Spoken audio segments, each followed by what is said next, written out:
stood in this room a year ago, your roster was much different, your personnel was much different, and I know we've talked a little bit about that over the last calendar year, but does it hit you as you're here before the draft, how much change has taken place? Not really. I think it's kind of like it's in that the process kind of never ends, right? And we're constantly changing, we're constantly under construction, and so this is always, the combine is always a kind of a marking point of getting ready for the new league year and the draft and free agency, and we've had some time to kind of look back at the 2023 season and evaluate it, and kind of just kind of start really thinking about where we want to go with this 2024 team and then how we want to construct it. So. But yeah, it's I don't spend a lot of time looking back after we get past this process. But I think we got a young, exciting team, and we're looking to add a competition to all those rooms. How do you assess the strength of your roster as you get ready for free agency and then the draft? I think overall, I think our team is in good shape. I think we have a very strong roster, but nothing's set in stone in this league, and we're going to bring in as many guys as we can to be competitive. And I would imagine that our roster will look a lot different than it did last year, like it always does from year to year, and we're excited about that. Does that keep people, I don't say players necessarily, but people kind of on their toes, knowing how much draft capital you have, how much influx there is likely to be just from year to year? I think, I spoke about it earlier, and I think I do believe that when there's competition in the room, it brings out the best in every player. I think it's hard to be at your best when you're not being pushed to be your best. So I don't know if it's necessarily on their toes, but I know that the more competition we can have in each room, the better we'll be as a football team. I know the free agency, the salary cap number going up as much as it did. How much does that help you and kind of get from where we were a few years ago, coming out of COVID, now going as high, maybe back to where it should be, right? Yeah. So how much does that help you? It's very helpful when it goes up. It can't go high enough, and for me. But at the same time, it's really about the decisions we make moving forward and how we structure some of those things. So that the news was good to hear, and I think it will help us with some flexibility, and it may alter some decisions that we make and how we go about it. But overall, I think it's not going to really change our approach too much. I love Rob's question, so I'm just going to steal it. Everybody, how many teams here are looking for a quarterback, and how many of them want what you have going from Favre to Rodgers and now Jordan with a very good year? How has this program done that over and over again? We've always valued the quarterback position very highly, but so has every other team. And it's such a hard position to play in the National Football League. I think if we've done anything right is that we've always kind of addressed it and drafted guys and brought them in, and then we've also allowed them time before they had to play. I mean, that's one thing that we've done. But there's no magic formula. There's no just quite frankly, a lot of our scouts doing really, really good hard work and picking right players and coaches that really develop these guys and put the time and effort into them. And excited for Jordan and where he's going and what he can do in his career. But I've been here over 25 years and kind of seen all through those transitions, and I don't think there's any one particular thing. It's a multiple things. You're getting a lot of praise though from national media that the Packers gave that time for a quarterback to develop, and of course then he turned out for you. And it's the same thing that Andy did in Kansas City, right? Between Alex Smith and Patrick. I mean, you've got to say that to teams. You can't draft that guy and throw him in week one. Yeah.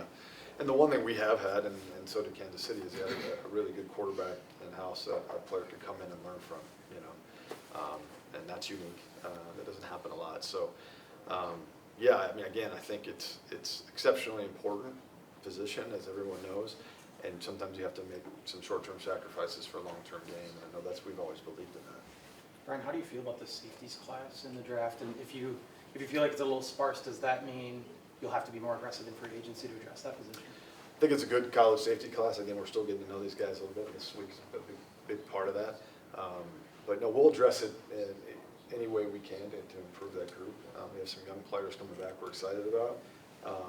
But yeah, we'll take each decision, whether it's free agency, whether it's a draft, whether it's waiver claims, things like that, and we'll address it probably in multiple ways. You referenced this week. In your experience, how big is this week in terms of actual final evaluations? Yeah, I wouldn't say, I mean, it's a huge part of what the process is. And no final evaluations are gonna be made today or this week. But it's a week of gathering a ton of information. Everyone knows that the medical is probably the most important thing, but it's also a chance for a lot of us to sit and talk with these guys for the very, very first time. You know, our scouts may have seen these guys in the fall, talked to them in the fall, through the spring, and some of the All-Star games, but there's some of us that haven't. So it's our chance to really, sit down and really ask them a lot of the questions that, from the information we've gathered all fall and spring, and talk to them about those things, and just really trying to find the right fit for the Green Bay Packers. So this week has always been exceptionally important, and it hasn't really changed. You're making a lot of changes on defense with Jeff coming in. How much did you look at maybe his college tape and things you like to do for his scheme, and then obviously apply conversations that you had with him, and then kind of how do you approach that?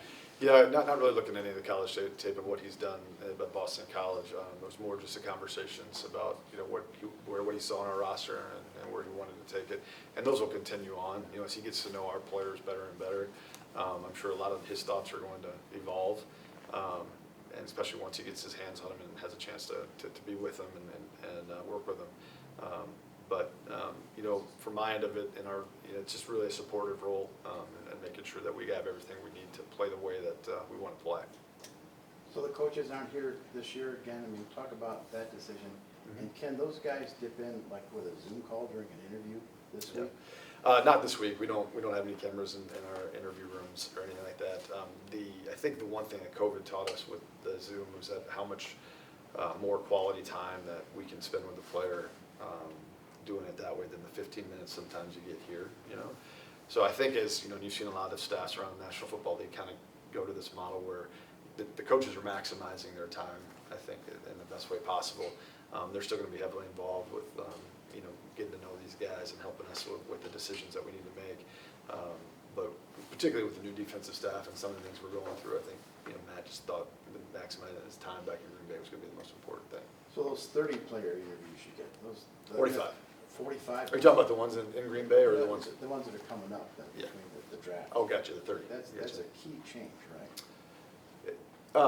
As far as key change and how we The way always. you did before COVID. Oh.